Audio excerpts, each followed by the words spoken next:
السلام عليكم، مرحبا بكم في فيديو جديد. نتمنى نلقاكم هذا الفيديو في احسن الاحوال. اقتراح اليوم ضمن سلسله طرطات راس السنه. غادي نقترح عليكم هذه الطرطه بدون كريمه سائله، بدون جيلاتين ولا فلون، اقتصاديه جدا كيف ما معوداكم دائما في القناه، بطريقه اللي بسيطه خاصه للمبتدئات وناجحه مليون في المية. فإلا عجبكم الفيديو ديال اليوم ما تنسونيش باللايك، ما تنسوش تشاركوا في القناه باش توصلوا بجديد الوصفات. خليكم معايا من بدايه الفيديو حتى الاخير وفرجه ممتعه. وبالنسبه للمكونات كنحتاج لخمسة ديال الحبات ديال البيض بدرجه حراره الغرفه، كاس ديال سكر حبيبات، كاس ونص ديال الدقيق الابيض الخاص بالحلويات، ساشي ديال الفاني وساشي من الخميره الخاصه بالحلويات. فبالنسبه لطريقه التحضير خديت بول اللي كندير فيه ابيض البيض. بالنسبه للبيض عندي بيض متوسط، حجم متوسط. كنضيف رشه ديال الملح دائما لتصحيح الذوق، وكندير ساشي من السكر المنسم بالفانيلا او لا ممكن ديروا الفانيلا السائله. كنخلط هذا البيض مزيان مع بعضياته هكا بالباتور، وانا كنضيف سكر حبيبات بالتدريج. بالنسبه لهذه المرحله راها ضروريه ومهمه لنجاح الجينواز. دائما كنقول لكم البيض ضروري ما تطلعوه مزيان.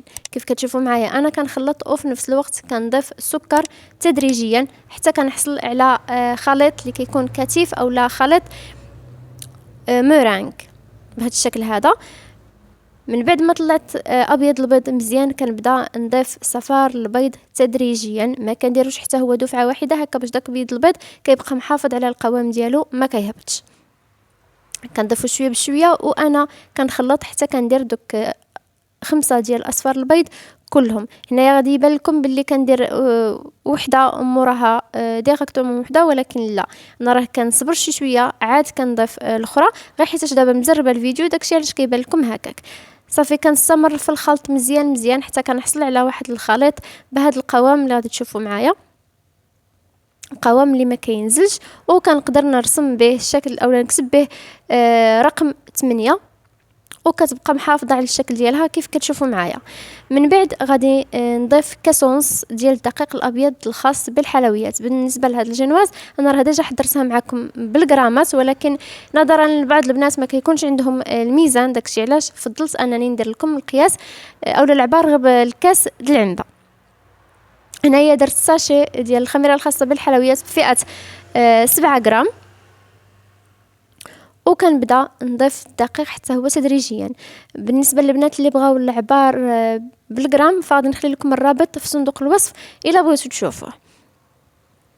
صافي هنايا كنبدا نخلط الخليط غير بشويه هكا من تحت الفوق باش البيض ما كيهبطش، وانا كنضيف الدقيق تدريجيا حتى هو ما كنديروش دفعه واحده وانما كنديروا على عده دفعات. فهاد المراحل كلهم راهم ضروريين ومهمين باش الجينواز تنجح معاكم.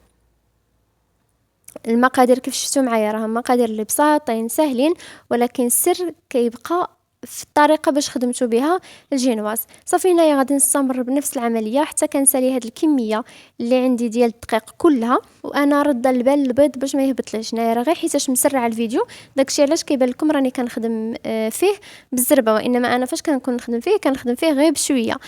هنايا خديت مول في القطر ديالو 24 سنتيم. انا بغيت الطورطه تجيني شويه كبيره، داكشي علاش درت القطر ديال 24 سنتيم. نتوما بغيتو ديروها في القطر ديال 22 او لا 20 ممكن، الا بغيتوها تجيكم في العلاوه كتر من هذه اللي درت انا. بعد ما طيب غادي تشوفوا العلو ديالها كيفاش داير، وانتم الا بغيتو ديروا نفس العلو ممكن، بغيتو تجيكم عاليه اكثر كيف قلت لكم كديروها في 20 او 22. المهم شحال ما نقصتوا في القطر راه كتجيكم عاليه اكثر. صافي هنا بعد ما ساليت كندخلها للفران، خليتها تقريبا ساعه، عاد خرجتها على نار اللي مهيله. وهانتوما كيف كتشوفوا معايا العلو ديالها كيف جا،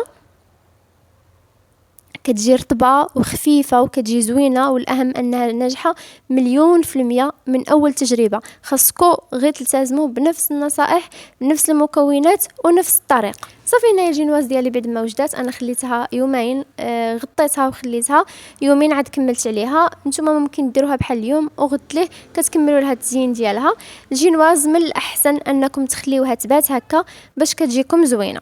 صافي هنايا احتفظت بها بعد ما دازت يومين. خديت هنايا ساشي ديال بودره الكريم باتيسير او عفوا بودره الكريم شونتيي، ممكن تعوضوها بالكريمه السائله.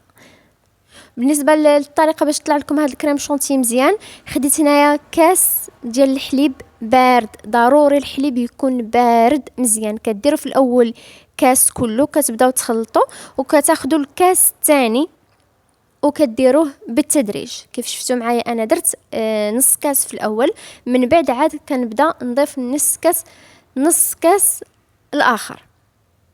الا درتوهم بجوج في الاول يقدر ما تطلع لكمش داكشي، من الاحسن انكم ديروا الطريقه اللي قلت لكم، هكا كتكونوا ضامنين بلي الكريمه ديالكم غادي تكون ناجحه. وفي نفس الوقت حتى نتوما كتحكموا في القوام اللي بغيتو.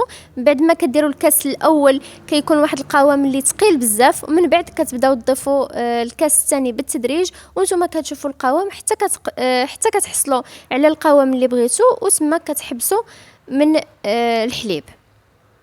صافي من بعد خديت الجينواز قسمتها على 3. هاد المرحله ما صورتهاش لضيق الوقت، وبديت كنسقيها بالحليب. ممكن تعوضوه بالسيرو ديال الحامض ولا اي سيرو بغيتو. هنا خديت كميه من الكريمه كنديرها فوق من طبقه ديال الجينواز. تعمدت ما نخدم لا بساركل لا حتى بشي حاجه. كاين بعض البنات اللي ما عرفتش يكون عندهم الساركل، داكشي علاش فضلت انني نبسط الامور. وحتى بالكريمه بقيت كنهز غير عيني ميزاني وانا كنقد فيها. صافي من بعد درت الطبقه الثانيه ديال الجينواز، درت فوق منها كميه من الكريمه بعد ما بطبيعه الحال سقيتها. وهنا درت الطبقه التاليه والاخيره من الكريمه، ممكن حتى هي تسقيوها ولكن ماشي من هذا الوجه اللي كندير فوق منه الكريمه، كديروها من الوجه الاخر ديالها. انا هنا ما سقيتهاش، ومن بعد كندير طبقه من الكريمه كطبقه اخيره، كنحاول نديرها من الفوق وفي الجوانب حتى ما كتبقاش تبان لي الجينواز نهائيا. انا هنايا كندير في الكريمه وفي نفس الوقت كنحاول انني نحتفظ بشويه منها للتزيين، هكا باش ما كنحتاجش كريمه واحده اخرى. كنخدم عيني ميزاني وكنحتفظ بالكميه اللي غادي نحتاجها للتزيين. صافي بعد ما ساليت خديت هنايا كميه ديال الفيتين اللي ممكن تعوضوه باللوز ايفيلي او القوقو كونكاسي او لا مبشور الشوكولاته. كديروا داكشي اللي متوفر عندكم وداكشي اللي بغيتو. صافي هنايا غادي نستمر بنفس العمليه حتى كنسالي الجوانب ديال التورته كلهم. كنحاول نحيد دوك الزوائد. هنايا خديت بوش اللي درت فيه الكريمه اللي كانت بقات لي، وبديت كنزين التورته بهذه الطريقه هذه، وكيبقى تزيين على حسب الرغبه ديالكم. بالنسبه للكاناش ديال الكراميل احتاجيت فيه 11 قطعه ديال الشوكولاته البيضاء وقطعه واحده من الشوكولا السوداء. كندوبهم في بان ماغي اولا في حمام مريم حتى كيرجع بهذا الشكل هذا. من بعد كنضيف عليه علبه ديال دانيت كراميل او لا علبتين. من الاحسن انكم ديروا علبتين في هذا الكاناش هذا، كيف ما ممكن تعوضوه بدانيت شوكولا. صافي هنا كنخلط المكونات مزيان مع بعضياتهم حتى كينسجموا، وداك الخليط هذا كيتطلق شي شويه، ومباشره كنديروا فوق من التورته بهذا الشكل هذا.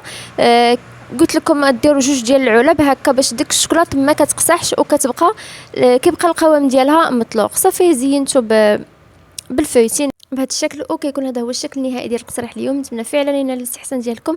الا عجبتكم الوصفه ما تنساونيش باللايك، ما تنساوش تشتركوا في القناه باش توصلوا بجديد الوصفات. والا جربتوا الوصفه ما تنساوش تصيفطوا لي صور تطبيقاتكم على حسابي على الفيسبوك او على حسابي على الانستغرام اللي غادي نخليه لكم في صندوق الوصف. شكرا لحسن المتابعه، نتلاقاو في فيديو جديد وفي اقتراح جديد ان شاء الله. السلام عليكم.